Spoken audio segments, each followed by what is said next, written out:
¿Listo?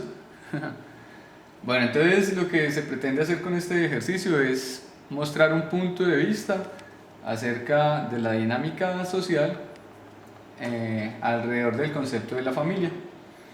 Entonces, pues partimos de que la familia es la base fundamental de la sociedad. En la familia se presentan todas las enseñanzas que una persona debe tener para poder convivir armoniosamente en la sociedad. Entonces, empezamos a hablar de un orden que llamamos el orden patriarcal, donde tendríamos un papá como autoridad junto con una mamá, quienes en consejo y en consenso toman las decisiones del hogar, pero que finalmente son presididas por el papá. Entonces tenemos papá, mamá, hijos, donde el papá provee, la mamá educa y los hijos crecen con unos valores y unas normas enseñados en el hogar. Este orden patriarcal funcionó por muchos años y fue, como decimos, la base de una sociedad que generó seres humanos racionales y más o menos decentes, excepto por detalles como el maltrato intrafamiliar, especialmente por parte de los padres, papás que maltrataban a las mujeres y entonces ellas estaban en una situación donde se vulneraba su integridad. Por otro lado, también había una parte en este orden que alguna persona podría percibir como machista, en el que la mujer consideraba que su trabajo en el hogar era menos que la labor que desempeñaba el papá fuera de este, y entonces, al tener una sociedad con esa percepción del trabajo de la mujer, permitió que sucedieran cosas como que el hombre abusara de ellas o ellas se sintieran menospreciadas. En ese contexto, pues surgió esta manifestación feminista de la liberación, por lo cual la mujer decidió finalmente salir del hogar a trabajar y a redefinirse como ser humano. Hace un momento decíamos que el orden patriarcal figuraba un papá que presidía y una mamá que aconsejaba o se presentaba como mediadora en la relación entre los educandos y la autoridad. Y está bien así, porque normalmente la mujer se ha, digamos que, caracterizado por tener un carácter más sentimental, más comprensivo, más dado al diálogo. Las mujeres son más cariñosas, los hombres somos un poco más autoritarios, las mujeres son más subjetivas, los hombres un poco más objetivos. Tal vez por el tono de la voz o la espalda gruesa, la contextura, damos una impresión de autoridad sobre las demás personas más que las mujeres son más conciliadoras. Y en ese orden de ideas era normal que tuviéramos un papá que preside con una espalda ancha y fuerte para salir al mundo a trabajar y proveer, y una mamá con un corazón enorme para conciliar y regular el hogar. Todo esto entendido como un trabajo conjunto, donde papá y mamá se apoyan tanto en la labor de administrar los recursos, proveer y administrar los recursos, como en la labor de educar y velar por los niños, por los hijos que están aprendiendo valores. Eso era un modelo que funcionaba, con las excepciones que decimos de la violencia intrafamiliar y la mal valoración del rol de la mujer. Pero el asunto es que mujer y hombre se fueron de la casa para trabajar, ella en pos de reivindicarse como persona y él en su rol de proveedor.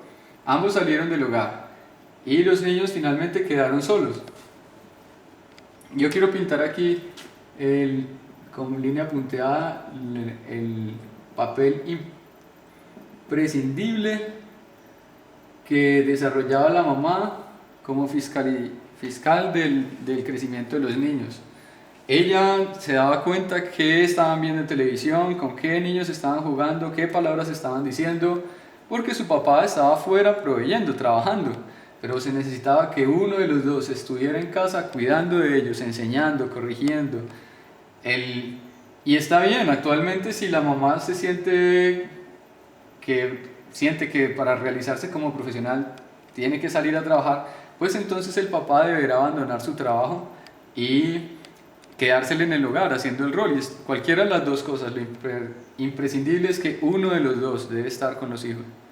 Los hijos no los concebimos y los vamos dejando allí a que el viento y el clima los haga crecer.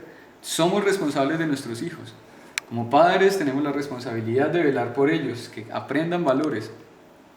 Uno de los dos tiene que quedarse en el hogar, o deben encontrar la manera de que si uno está trabajando, el otro esté, y cuando éste vaya a trabajar, el otro esté. Pero los niños no pueden crecer solos. Fue esto lo que sucedió o lo que actualmente sucede. Nuestros hijos crecen solos. En sus hogares están siendo cuidados por las abuelas, pero las abuelas ya no tienen suficiente fuerza para cuidar de ellos, o no son una figura de autoridad. Las abuelas son para malcriar. Por otro lado, cuando una abuela intenta poner autoridad sobre este nieto, la mamá vendrá y dirá a este: mamá, ¿por qué le está pegando a mi hijo? No le pegue, mamá, no sea así. Entonces ella pierde cualquier noción de autoridad sobre el niño. Por otro lado, cuando las abuelas no están, tenemos a las personas que están atendiendo la casa, las empleadas, producto de esta liberación.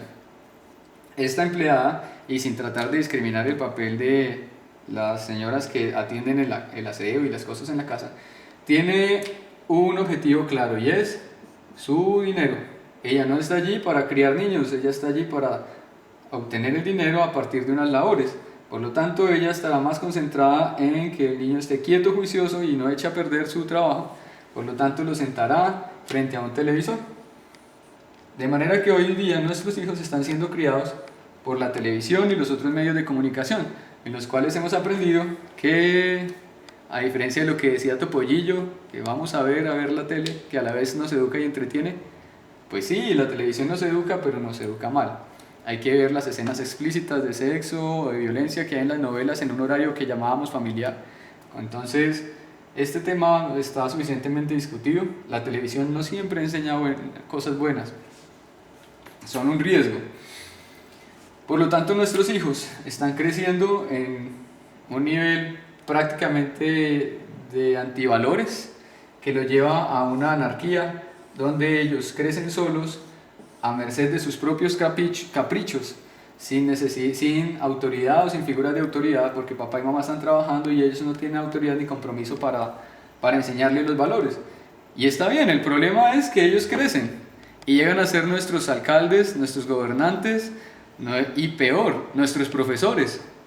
Es así como tenemos congresistas que no solamente se embriagan y se atreven a conducir, sino que fuera de eso se ponen bravos porque les amonestan por esto, y aún más toman para sí el poder de la investidura que tienen para beneficiarse, sin escrúpulos, sin ningún temor.